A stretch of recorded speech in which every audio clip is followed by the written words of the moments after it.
घर में लोगों में आपसी मनमुटाव बना रहता है। इसे कैसे दूर करें कि उन लोग बात पुरानी बातों को भुला दें और प्रेम से रहना शुरू कर दें?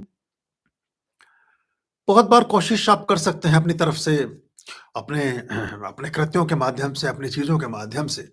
लेकिन इस जीवन के जगत में, इस जीवन की पूरी व्यवस्था में बहुत सारे जन, बहुत सारे कर्मों के योग और भोग देखने, भोगने और करने के लिए ही आते हैं और वो उसमें ही उनको आनंद आता है।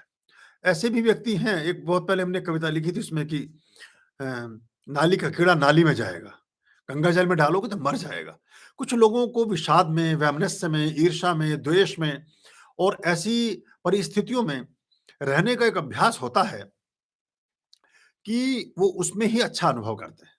उसमें ही उनको एक आसानी महसूस होती है और उसी में उनको शांति और प्रेम महसूस होता है।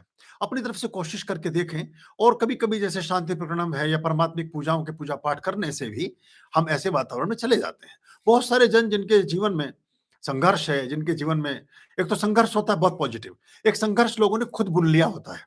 कुछ लोग जो बहुत तनाव में रहने के आदी हैं, कुछ लोग जो बहुत वैमनस्य में रहते हैं, कुछ लोग जो बहुत क्रोध और हिंसा के बीच रहते हैं, कुछ लोग बहुत निरादर और अपमानों के बीच अपने जीवन की गति को आगे चलाते हैं। तो उनको आनंद उसी अवस्था में आता है। उनको अगर आप एकदम बहुत शांत और बहुत अच्छी जगह ले जाकर खड़ा कर देंगे, तो उनको नहीं आएगा। क्या हुआ, मैं अपने अनुभव की बात आपको बताता हूँ।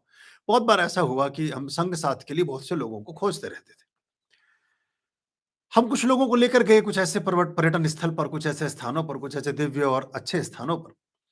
वहां जाकर वो जब बैठे तो उन्होंने कहा कि हम काश लूडो भी ले आते, हम काश कोई खेल ले आते, हम शतरंज ही ले आते, हम कोई, यानी कि चारों तरफ प्रकृति का वर्तुल है, बाहर स्नोफॉल हो रही है, सब तरफ प्रकृति आच्छादित है, फूलों की क्यारियां भरी पड़ी हैं और वो बंदे बंद करके कमरे को वो अंदर बैठकर कह रहे हैं कि हम यह समय काटने के लिए कुछ ये चीज नहीं लाए। तो बड़ा मुश्किल है। जैसी दृष्टि वैसी सृष्टि। आप जहां भी रहें, अपनी जैसी दुनिया खोजने की कोशिश करते हैं। जिन लोगों ने अपनी दुनिया को खराब और नकारात्मकता के रंगों से रंगा है, वो हर जगह वैसी ही दुनिया को स्थापित करने के लिए लालायित होते हैं और जिनकी दुनिया बहुत सुंदर और बहुत अच्छी है, उनकी दुनिया वैसी ही होती जाती है। तो ये हमारे ऊपर है और हम जब तक संभव हो सके ये कर लें।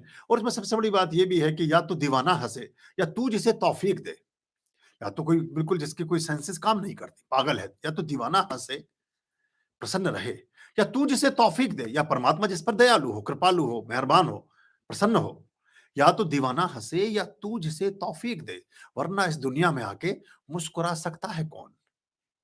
हमने अपने लिए इतनी सारी अड़चनें, इतनी सारी बाधाएं, इतने सारे वर्तुल बना करके ओढ़ लेते हैं अपने ऊपर, जिनका कोई जीवन से संबंध नहीं होता, पर हम लगे रहते हैं, करते रहते हैं। तो अपने जीवन में अगर आपको चॉइस मिले अच्छे की और खराब की, तो सदा सर्वदा अच्छे को ही चुनना, वही हमारे जीवन को बेहतर और ठीक करता है।